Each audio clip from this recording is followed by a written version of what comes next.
Hello from Gothenburg. This is the city where I grew up in and spent the first 18 years of my life.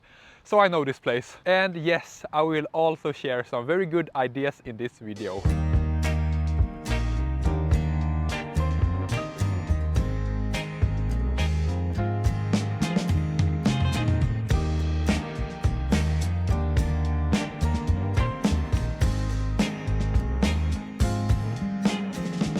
Hello and welcome back. So Gothenburg is a small city and it doesn't take more than one day if you just want to walk around and see what the city looks like. But there are a couple of other things in and around the city that can also be worth doing. For example, visiting their very good amusement park and also visiting some nearby castles. And that's what we are gonna do. That sentence was very difficult for me to say. So the first day we decided to go to the city and we got there by taking Gothenburg's very famous trams. I have easily taken this ride over 1,000 times. Our first stop for the day was this hill called Skansen Kronan, where you can, in my opinion, get the best view of Gothenburg. You can pretty much see the entire city from here. Next, we visited Gothenburg's main church. Then we walked the main street called Avenyn. Pretty good views from here. Also checked out some other small streets on the side. We also visited KFC where I previously worked. We did not eat here. I'm very down with this place. And then we went to the city centrum, and that's, in my opinion, the main things Gothenburg has to offer when it comes to seeing the city.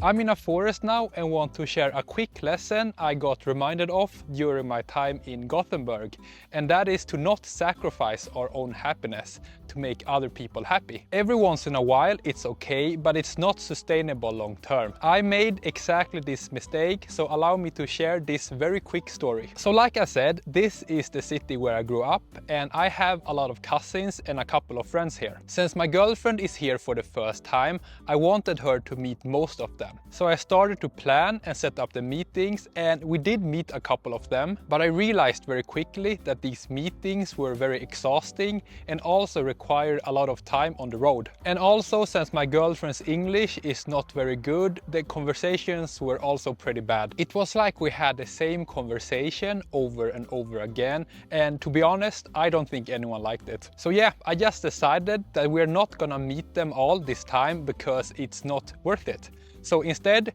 we did things we wanted to do that were not that energy draining. And no one is gonna get offended since everyone has their own priorities and problems in life. And also, I don't think many people care about my relationship that much. So yes, nice little reminder to not sacrifice our own happiness in order to make other people happy. And also not to plan too much. Another thing we did was to go to Gothenburg's very famous amusement park called Liseberg. And this is probably Sweden's happiest place. And I really do believe this is one of the best amusement parks in the world if you want to go for a lot of rides. Believe it or not, they have a lot of high quality attractions here, and I think you can get very good value for your time and money. We never had to queue for more than 15 minutes on an attraction. And we got here right when it opened, and for the first 2 hours there was almost no queuing at all. We were here for around 7 hours and we did 21 rides. So I haven't been here for at least 10 years, and I remember the last time I was here, I was still scared of taking some rides. But this time I'm happy to say that I wasn't scared at all, and I really do believe it has to do with mindset. I just told myself things like, is being scared gonna help me? You know this is something that is perfectly safe. All you need to do is to just sit down, and the rest is outside of your control. You can either enjoy this ride or wish for it to be over. Things like that. The price per person was $80, and that includes unlimited rides plus a good buffet. So one thing I noticed after this recent trip to the amusement park is that each ride took a lot of energy. It's not like when I was a kid when I could go without breaks. This time I needed time to recover after each ride because I felt very dizzy and also my energy was very low. Speaking of energy, allow me to share the best advice I have on how to maintain good energy levels. So I think one of the most important things in life is your energy level. Without Without energy, it's very difficult to do things. The best advice I have is to be able to identify things that give you energy and that steal away your energy. For example, getting enough sleep, eating healthy and exercise gives me energy. Scrolling social media and eating unhealthy steals away energy. Once you have identified the things, you want to stay away from the things that steal away your energy and do more of the things that give you energy. And that's how I maintain good energy levels. Our last thing we did was to visit this castle called Tjolaholm Castle, and I gotta say, as far as visiting old buildings goes, this was a bit impressive. The castle was built over 100 years ago, and this was the home to one of the richest people in Sweden at that time. When I see how the richest people used to live in the past, it makes me really grateful for living today, because I think I live a better and much more comfortable life than how they did back then. When inside, it was mostly just looking at the interior design, furniture and paintings. Overall, it was a nice little visit, and we also got to see the Swedish countryside and ocean.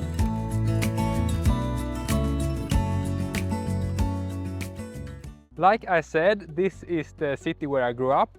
So I thought I'd very quickly also show the different schools I went to and then also share my opinion on Swedish schools. So we are now at my elementary school, and this is from grade 1 to grade 6. And up until 6th grade there is almost no pressure. Your job is basically to have fun, get along with others and do a little bit of homework. I had a couple of teachers who didn't like me for whatever reason, but I would say that my time here was overall very good. Next, we are at the middle school I went to, and this was from grade 7 to grade 9. And during this time, that's when people start to focus more on appearance and status. And then people start to make different life decisions and head in different directions. And since most kids around that age are pretty much useless, the only thing they can focus on is their appearance. The school I went to was 99% white, but I didn't experience any kind of racism or anything of that kind. So it was good. Then I started high school, and this period was really good. The high school you attend is determined by your grades.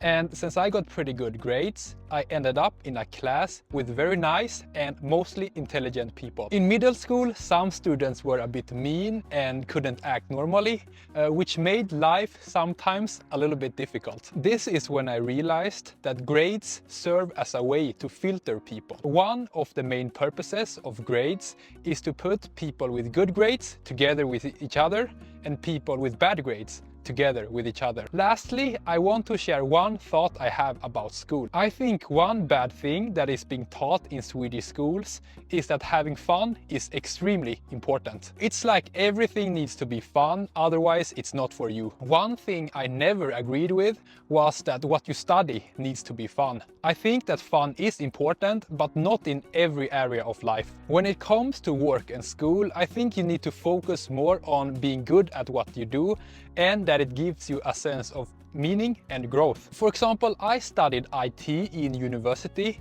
and for the first 3 years I couldn't understand programming. But then once I learned it, it became a lot more enjoyable and I started to like it a lot. But I would still not describe it as fun. Okay, that's all I have to say for this time. Have a great day and thank you so much for watching.